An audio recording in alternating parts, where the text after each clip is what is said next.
welcome back to the Tabernacle Podcast. Today, we will be switching it up again. If you listened to the last episode, we talked about raw and real questions with Pastor Alan from our kids.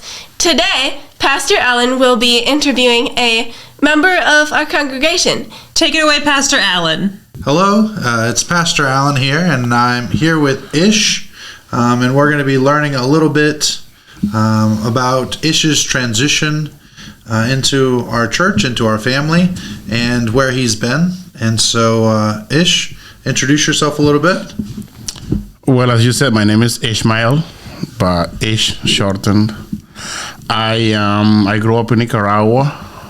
I came into the United States when I was 16, 17, I can't remember now. I grew up being a Jehovah Witness. I'm third generation. My two grandmothers were Jehovah's from my dad's side and my mother's side. A lot of my cousins and aunts from both sides of the family are Jehovah. My parents were Jehovah's, both of them. So yeah, that's how I was brought up in that environment. Okay. Yeah, we're going to dive into a little bit of that today. I do want to hear a little bit about your raising and your background. I know your upbringing was with Jehovah's Witness, and so I'm curious about some stories or sort of how you were raised. So having a Jehovah's upbringing means pretty much no birthdays, no birthday parties at all of any kind. Mine, or I couldn't attend or have one on my own. No holidays of any kind, no Christmas, Thanksgiving, pretty much no holidays at all. No holidays at all. And the upbringing was very robotic in a way. You have to follow the rules, follow the guidelines. A lot of policing each other. You are doing something, maybe you are at a restaurant or a place where they have music, and then they will, the next time you get to see them, they'll be like, oh, we saw you at this place, or somebody said that you were doing this, or somebody said that you were doing that. So every time you were out and about, you were like this, just making sure, not that I was doing anything wrong, but you are just always with a chip on your shoulder. I don't know if that makes sense. Like, you always think somebody's looking at you. And so as I said, there were no holidays. Not that I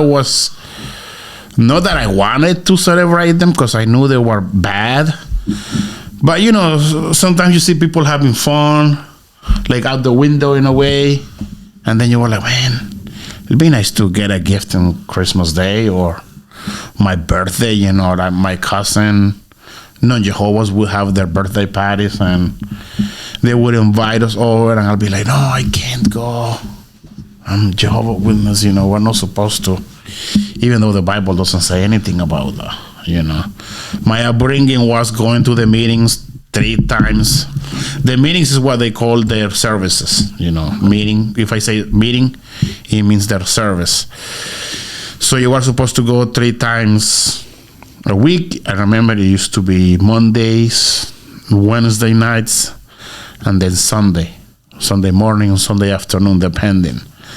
And then on top of that, you were required to preach a few hours. You actually, at the end of the month, you give a report card of what you did. So if you preach, 15, 20 hours, you write it down. You preach 20 hours. You conducted 1 or 2 Bible studies. You distributed, 4 magazines or 5 magazines. The Watchtower or the Awake, doesn't matter. You distributed or sold 1 or 2 books. So every month you give this report card, and then the elders are like the pastors. There is not ever one pastor. There is usually a few elders, We might touch this a little bit more forward. Sure. But yeah, every month you are supposed to give what you did, whether you're lying or not, but you are supposed to give a report card. And what happens, let's say you have, your report card isn't up to snuff. What happens if you get a C? Well, if you get a C, it would be like that you preach maybe less than 10 hours and that you didn't give any book. Well, if it happens 1 month, it might not be a big deal. But if it happens continuously, like very often, then they might call your attention. Then they might tell you, oh, we see that you are struggling here. And if you keep doing it wrong, then they might take away your privileges, Your privileges services that you might do within the Kingdom Hall, which is what they call their church, Maybe you help. Maybe you're not allowed to come and clean the church anymore. Okay. Or maybe you're not allowed to pass the microphones, or maybe you're not allowed to participate in the talks, because there are little things that you can do, even if you're not an elder.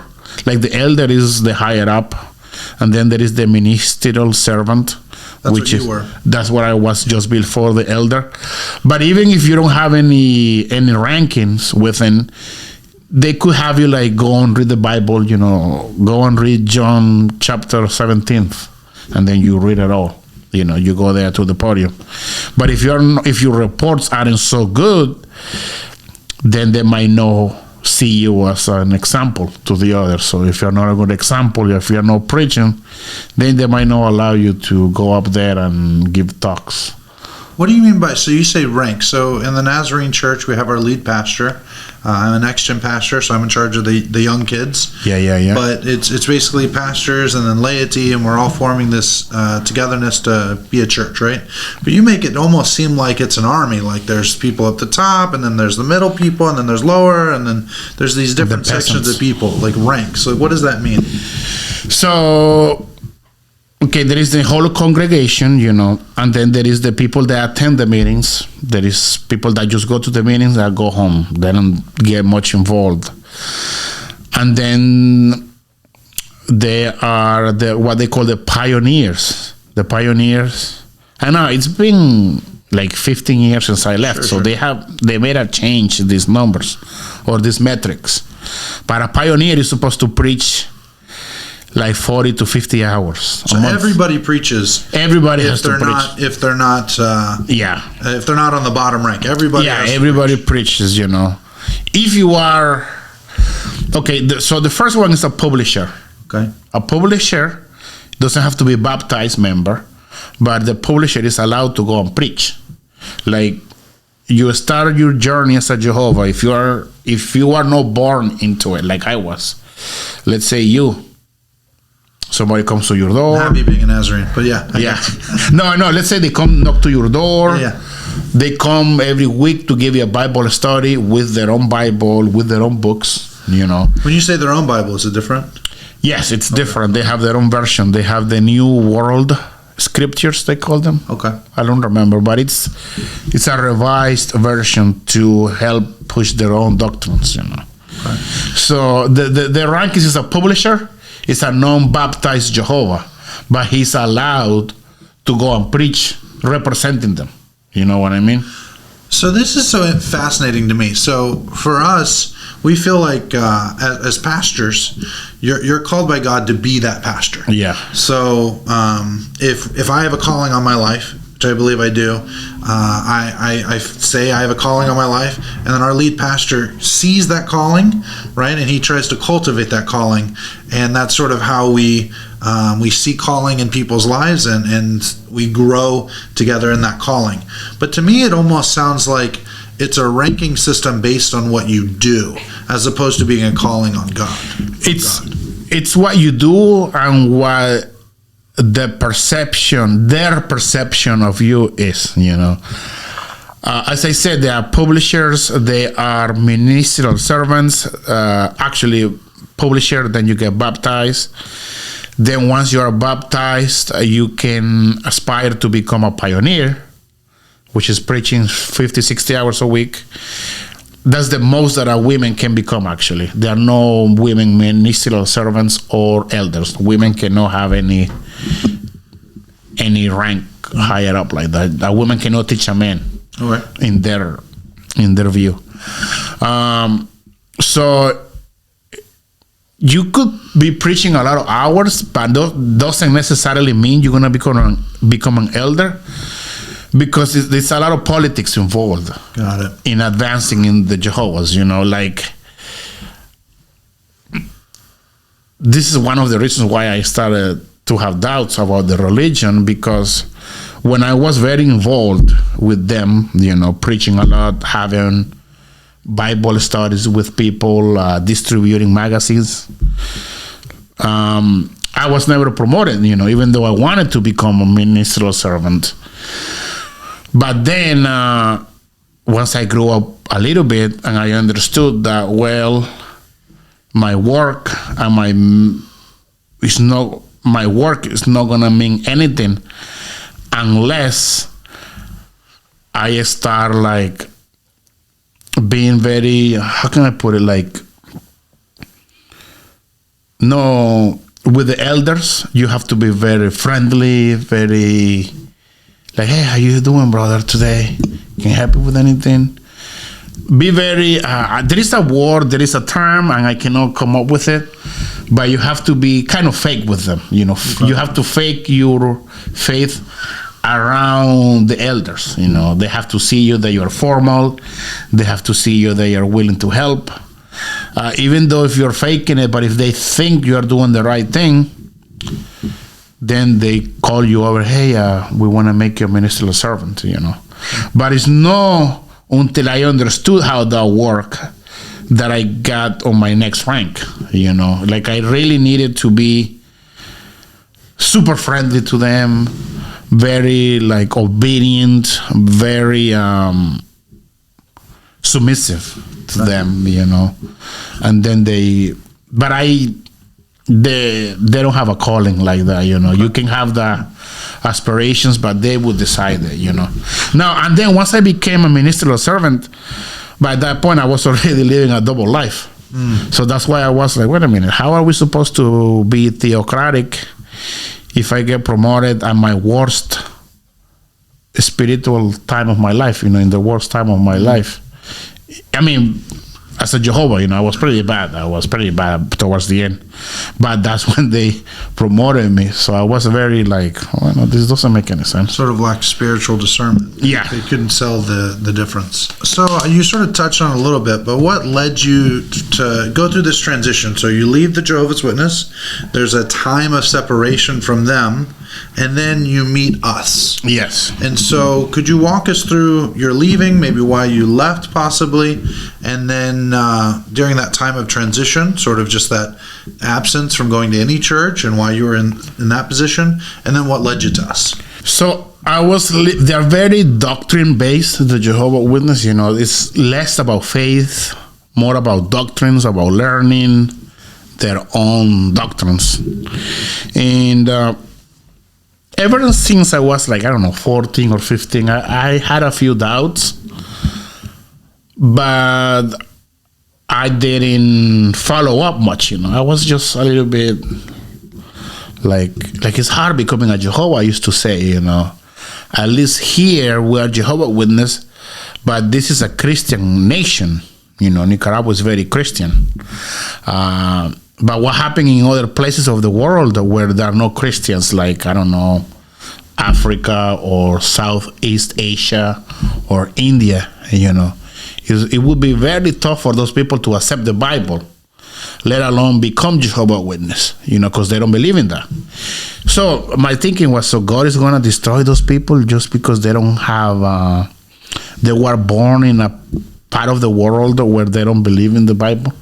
And then they also have this doctrine, which I'm not going to specify much, about 1914. It's a very important date for the Jehovah's Witness. For them, that's when the end of time started, for the Jehovah's Witness, the end of times. began in 1914. Actually, in their eyes, that's when Jesus came back to earth. For Jehovah's Witness, Jesus was already back. So we missed him. You missed out on him. Yeah, he's already back. He's been back since 1914. So I had my doubts, but I kept going for it, But then the older I got, the more doubts I had, the more questions I had. And you're not supposed to talk to another brother and be like, hey, brother, what do you think about this doctrine? Don't you think it's a little out of place? Because then you lose all your privileges. You are doubting. You move down the rank. Yeah, you move down the ranking. They might even kick you out because their doctrines, even though some of them are not even in the Bible, for them, in their minds, it comes from God. And you're not supposed to question that at all, So I had a lot of questions. And this is when I got promoted, at my worst time. So the more I was involved and I had my doubts and I was starting to live a double life, then I asked myself, well, do I want to be doing this for the next 40 or 50 years? Like preaching a few hours, coming 3 times a week to the meetings. And then after that, just doing things that are wrong, I just didn't want to live that life at all altogether. So I kind of went to the elders and told them I was leaving. And I left. This was back in 2007, 2008. And then once I have freedom, because as I told you, they police each other a lot. So once I have freedom, the first few years were tough because all my friends, my family, my whole community was just Jehovah. So once I left the Jehovah's Witness, I only had one friend outside the religion, which which I used to hang out with him even more after that because he was the only friend I had, But I feel lucky in a way because my parents still talk to me. That's good. I'm glad they still talk to you. Yeah, my parents still talk to me because, believe it or not, there are some kids that get disfellowshipped and then the parents don't talk to them at all. And it's very hard, like I know a lady that she got this fellowship and then her mother married and, she had a new husband and the daughter was not allowed in the wedding. She wasn't allowed to go to the wedding and she flew all the way from some place to another place to see her mother and the mother didn't allow her, And you hear a lot of stories like that, kids that want to talk to their parents and they just can't because they're out. Actually, my best friend from we were growing up, from age 5 until, 24, 25 when I was this fellowship, I thought we were friends. But then once I got this fellowship, he stopped talking to me at all. So were we really friends then? If I'm supposed to follow these guidelines in order to become your friend. So I left in 2007, 2008. And I didn't attend to any religions, I didn't go to any churches or of any kind until I met my wife. She was a Nazarene in her home country. And then we moved into Denver, and then she noticed that there was a church of the Nazarene in Denver, and then she started to come here, and then she brought me with her.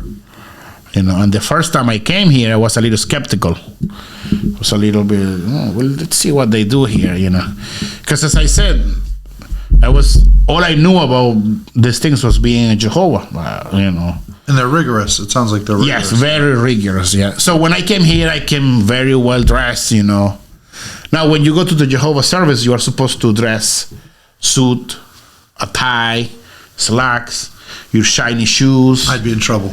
Oh, you would, yeah, we wouldn't. You couldn't even preach. Even for the preaching, you have to dress up. I'd be in a lot of trouble. Your hair will have to be neat. There is no facial hair with them. I'd have been in real trouble. Yeah, you wouldn't even make it. Yeah. No, you wouldn't be. So I'd have to stay at the bottom of the rankings. Yes, you would you only be allowed to go to the services. Okay. That's it. That's it. That's it. No going to the community. no preaching, because preaching. in order to preach, they ask you a few questions, you know.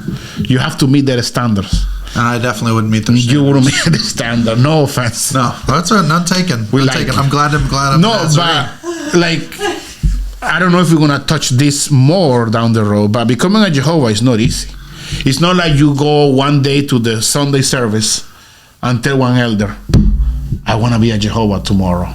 No, it doesn't work that way. You have to have the Bible study, attend all the meetings, Be well dressed. we be very well dressed, then start preaching. And then once you've been doing this for like maybe a year or so, then you ask, I want to get baptized, and then it's like a month process. You can get promoted to sergeant then. No, you don't get promoted right away. The elders, they meet up with you like 4 or 5 times, ask you a set of questions, and then they decide if you are ready to get baptized. Even you could have the desire. I'm like, I want to get baptized, but they will, if they don't see that you are ready, they will hold. It happened to me, I'm telling you. I was going to get baptized at age like 13 or 14, and they told me I wasn't ready. Okay. So you already touched on a little bit. What are some differences that you've seen in the Nazarenes versus the Jehovah's Witnesses? Well, the first difference was the kids are allowed to be kids and have fun. You know, here, yes, during service time. Because being a Jehovah, even if you are 4 or 5 or 6, 7, 3, whatever you are, you're supposed to be at the service and pay attention and listening and participating. Participating means some of their meetings have questions and answers. Like the guys at the podium, he asks a question and then you raise your hand. Like, who wants to read Matthew 24:13?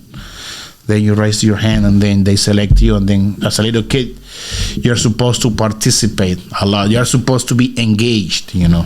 They treat you like an adult pretty much. Okay. Now the kids here are allowed to have fun. When it is singing time, they grab their instruments that they have to make noise, but they are worshiping in their way, you know. They're allowed to roam around, and they have their own service dedicated just for them.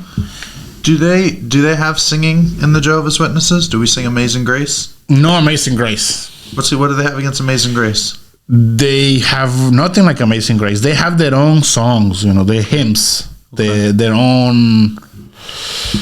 It's very instrumental in a way. They only sing their own songs that they write themselves and they compose themselves. Just like they only use their own books, their own Bibles, their own magazine. Their own stuff. Their own stuff. They are very self-sufficient, I guess. I don't know if that's the right word I'm looking for, but all they do is from themselves. You know, they wouldn't. You could have this amazing magazine from a Methodist church and they just wouldn't touch it. So do you still have connections with the Jehovah's Witness community? If so, like, how have those relationships been since you left? I have only with my parents, you know, and a few other ones that have been disfellowshipped.